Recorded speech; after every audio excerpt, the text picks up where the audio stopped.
কার্যালয়ে বসে একটা দলীয় কর্মীদের সাথে মিটিং করলেন আগামী দিনে একটা কোনো সম্মেলনের ব্যাপারে কি সেই সম্মেলন হতে চলছে বা ব্যাপারে যদি একটু কিছু বলেন। আগামী 27শে ডিসেম্বর রাজ্য সভাপতি SC OBC doctor Tapas Mondal তার নির্দেশে আমরা কালিয়াগঞ্জে একটা জেলা সম্মেলন করছি উত্তর দিনাজপুর এসসি ওবিসি কমিটির ডাক। আচ্ছা, সেই জেলা সম্মেলনে কি বার্তা থাকবে সাধারণ মানুষের উদ্দেশ্যে বা আপনাদের তরফ থেকে কী ডিমান্ড থাকবে?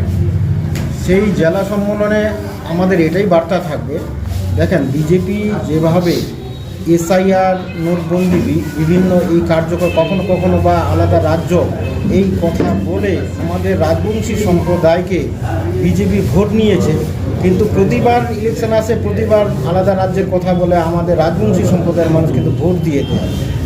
এটা যে ভুল বা মিথ্যা ওদের তার কথা সেটা পর্যবসিত হয়েছে। এইবার আমরা এটাই বার্তা দিতে চাই এই সম্মেলনের মধ্য দিয়ে যে মমতা ব্যানার্জি যেগুলো বলেন সেগুলো করেন। আমাদের রাজবংশী সম্প্রদায় এবং তপশিলি জাতি উপজাতির জন্য যা কিছু করেছেন বহুত করেছেন, জন্মেও এরকম আমরা দেখিনি। হ্যাঁ, বামফ্রন্ট কোনো দিন করেনি, এত কিছু উন্নয়ন করেছেন সেটা আমরা চোখে দেখতে পাচ্ছি। এই বার্তার মধ্য দিয়ে এই সম্মেলনের মধ্য দিয়ে আমরা রাজবংশী সমাজকে আমরা কাছে টেনে নিতে চাই, আর মিথ্যা লাইনে মিথ্যা বিজেপির কথায় যেন তারা না তাদের কথায় চলে। সম্মেলনটি কখন হবে, কোথায় হবে? সম্মেলনটা আমাদের নজরু হলে হবে সকাল 11টা থেকে 4টা পর্যন্ত। সেখানে তো সিট ক্যাপাসিটি খুব অল্প রয়েছে, 500-র বেশি হবে না তাহলে তো? না, সিট ক্যাপাসিটি যথেষ্টই আছে। তাছাড়াও আমাদের লোকজন রাস্তাঘাটে প্রচুর লোক জানি আমরা, তার থেকে প্রচুর লোকজন আসবে, জেলা থেকে আসবে, বিভিন্ন জায়গা থেকে আসবে। তবুও যেহেতু প্রচণ্ড শীতের সময় থাকবে সেই অনুযায়ী আমরা ওইখানে করছি, কারণ ওই খোলা জায়গায় যদি প্রোগ্রাম করি তাহলে শীতের কারণে আমাদের লোকদের খুব সমস্যা হবে, প্রচণ্ড কুয়াশার আবহাওয়া থাকতে পারে। 27শে ডিসেম্বর তো ডিসেম্বর মানে 25শে ডিসেম্বরে পরে, যার জন্য আমরা আর কোনো রিস্ক নিলাম না, ইনডোরে মিটিংটা করব। যেহেতু স্বল্প সময়ের মধ্যে আমাকে জেলা সভাপতি করেছে, তাই আমার রাজ্য সভাপতি নির্দেশ দিয়েছে তুমি ইনডোরে কোথাও করো। আচ্ছা, যেই সময় সম্মেলনটা হতে চলছে সেই সময় প্রায় এই বছর শেষ হতে চলছে, এই শেষের সময়, তো শেষের সময় দলীয় কর্মীদের উপস্থিতির সংখ্যা কেমন বাড়তে পারে বা কতটা আশা করছেন? কারণ এখানে তো কালিয়াগঞ্জ শহর সভাপতি তো তার মিটিংয়ে বললো এই সময়টা করাটা ঠিক না, তো তিনি একটা ক্ষোভ প্রকাশ করলো যে আপনার সাথে নাকি পরামর্শ না করে আপনি সেই সম্মেলনটা করতে চলছেন এখানে, এটা কি দলের মধ্যে কি একটা কোনো কিছু হচ্ছে নাকি? না না, সেরকম কোনো কিছুই নয়, এটা পার্সোনালি আমাকে বললো। সে আমাদের দলের মধ্যে এটা হতেই পারে, এটা বাইরে কোনো ক্ষোভ বিক্ষোভের কোনো জায়গায় নেই। সর্বতভাবে সাহায্য করবে, আমরা সবাই টিএমসি পার্টি করি, এর বাইরে কিছু নয়। আর একটা কথা হচ্ছে দলের প্রোগ্রাম আমরা সবাই ঝাঁপিয়ে পড়বো, এ নিয়ে কোনো দ্বিধা দ্বন্দ্ব নেই। আচ্ছা, এই যে সামনে যে বিধানসভা ভোট আসছে, কালিয়াগঞ্জ আসন এবার কতটা আপনাদের পক্ষে যাবে বলে কি মনে হচ্ছে? দেখেন, কালিয়াগঞ্জ আসন এবার তৃণমূলের হবে। কেন তৃণমূলের হবে জানেন তো?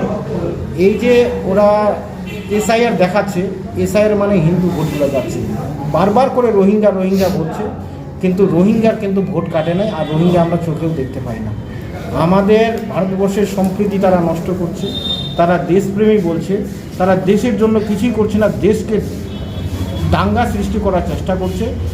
এখনকার যুগে দেশপ্রেমী হতে গেলে ভারত পাকিস্তানের যুদ্ধের প্রশ্ন নেই, এখনকার দেশপ্রেমী হতে গেলে দেশের মানুষকে ভালোবাসতে হবে, দেশের সত্যিকারের সম্পদকে ভালোবাসতে হবে, দেশের যে পিছিয়ে পড়া সম্প্রদায় আছে তাদের জন্য কাজ করতে হবে, এটাই হচ্ছে দেশপ্রেম। আচ্ছা, বরাবরই দেখা যাক যে রাজ্যে যে শাসক দল থাকে কালিয়াগঞ্জ ঠিক উল্টো পথে চলে, এবার কি সোজা পথে আসবে কি মনে হচ্ছে, কি কারণে আসতে পারে? নিশ্চিতভাবে মমতা ব্যানার্জি যা যা করেছেন মানুষ, কালিয়াগঞ্জের মানুষ দেরিতে হলেও বুঝবে এবং সময় আসে তার জবাব দেবে। আপনারা সম্বর্ধনা দিলেন কাকে এবং কেন? হ্যাঁ, আমাদের নবনিযুক্ত ব্লক এসসি ওবিসি সেলের সভাপতি সম্মানীয় অলোকেশ বর্মনকে নিয়োগ করা হয়েছে, তাদেরকে আমরা সম্বর্ধনা দিলাম। এবং আমার পাশে আছেন ভরত অধিকারী, শহর তৃণমূল কংগ্রেস এসসি ওবিসি সেলের ব্লক সভাপতি, তাকে আমরা সম্বোধিত করলাম। আচ্ছা, এবার বিধানসভা নির্বাচনে প্রকৃত ভাবে যদি আপনারা এসসি এসটি সেল যেহেতু এটা রাজবংশী আসন, হ্যাঁ, সেহেতু আপনারা শহর থেকে প্রার্থী চাবেন না গ্রাম থেকে উঠে আসুক একটা সাধারণ মানুষ, কী ধরনের প্রার্থী চাচ্ছেন? না, এটা আমাদের এখানে বলার কোনো জায়গায় নেই। এটা রাজ্য নেতৃত্ব মমতা ব্যানার্জি ঠিক করবেন, আমাদের এতে কোনো হাতই নেই। ঠিক আছে। ব্লকের কি নতুন কমিটি হয়েছে ওবিসি আর এসসি আপনার নতুন? না, নিশ্চিতভাবে আমাদের হাতে যেহেতু সময় নেই, তাই আমরা এই জেলা সম্মেলনের অব্যবহিত পরেই আমরা সব কিছু কার্যক্রম শুরু করব।